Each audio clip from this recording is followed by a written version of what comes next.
Hello everyone, we're back in New Teachings. This will be segment 4, part 2. Therefore, my message was that you must constantly learn new things and gain deeper, broader understanding of what life in God's universe is all about. You must learn where those on earth fit into the universal plan. For although life is the vitality of active energy expressing itself, different streams of consciousness have different paths to follow. And earth is the lesson of love.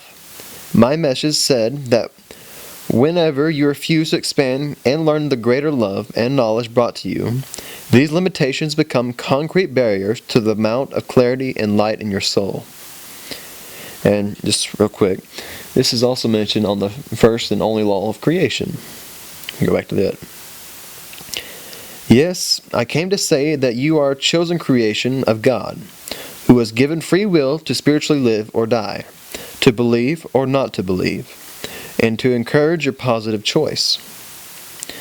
That was my message then and now. My heart is open to all those who have chosen faith in God, or will today make that commitment. You are the light of the world by your belief and action. You are as God created you. Yet you can disguise that truth, if you wish, and even deny it. Still, God's energy lives within you, and by your positive thoughts, you surrender to the love within. You are healed.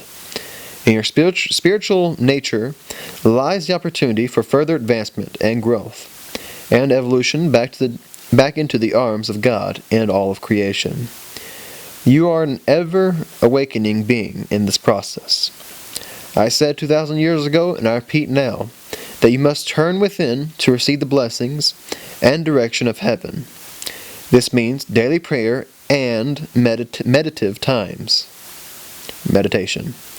2,000 years ago, upon my resurrection, it was difficult even for my own disciples to understand, to believe that I had not abandoned them, because they had not fully believed me, and had not had their own profound experience of spirit. They felt confused, bewildered. It was a shock which I would rather not have brought, but from it they learned, and went forward to teach what they understood God to be. By my model, they, and you, have an example to show that man can rise above negative thinking, and survive experience called death.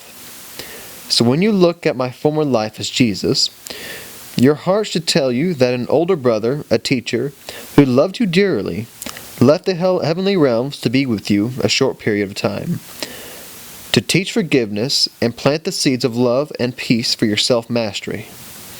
Now I come to remind you that you are all jointly responsible for the present conditions upon your Mother Earth, and to say that the time of recompense required by the universal law of cause and effect is coming soon. It is you who have created the separation from God. It is you who must return to God through your own free will to do so. Have you forgotten that plan?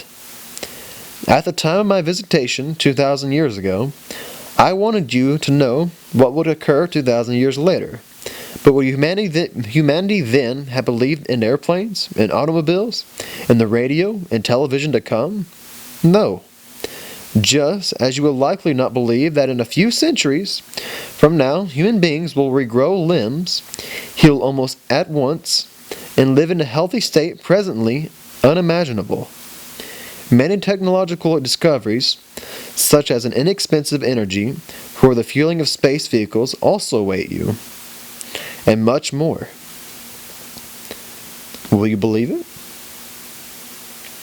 Mysteries will vanish with sunlight clarity for those allowed here in the 1,000 years of peace.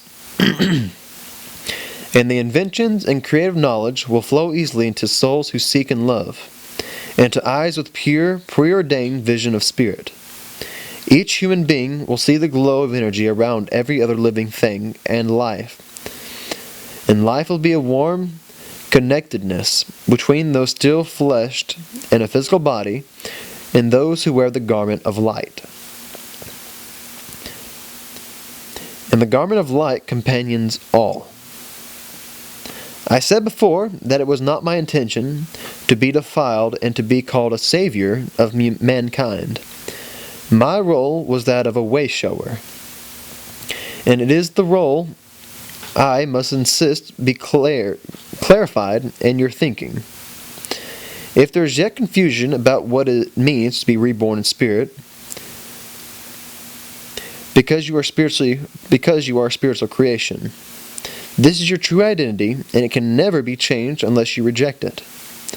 Because God gave you permission to choose or not to choose love, however, the earth has been filled with pain and circumstances of evil.